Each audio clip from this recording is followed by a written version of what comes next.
men xato qildim aka, tushundim aka. Hammasini tushundim. Yoshlik qildim. Men akamning o'g'lida akalik qildik, mehr berdi. Hech kim yordam bermaganda oldga tortib ukam, sen nokaut qilishing kerak, xudo xohlasa. Men seni tushundim ukam, yoningizga oldim aka. Men yoshlik qildim, xatoimni tushundim aka. Alloh uchun kechiring aka.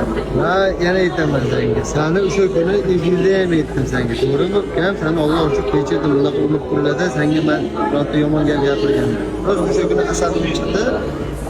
Menda ham xarakter bor, senda ham xarakter bor. Nimadir bir-birimizga to'g'ri keladi. Ha, hozir ham aytaman, unda ham oldin ham aytganman, hozir ham aytaman. Men seni Alloh uchun kechirgan. Dalshi bos, oldinga qara, to'xtama. Umuman bunaqam yo'q.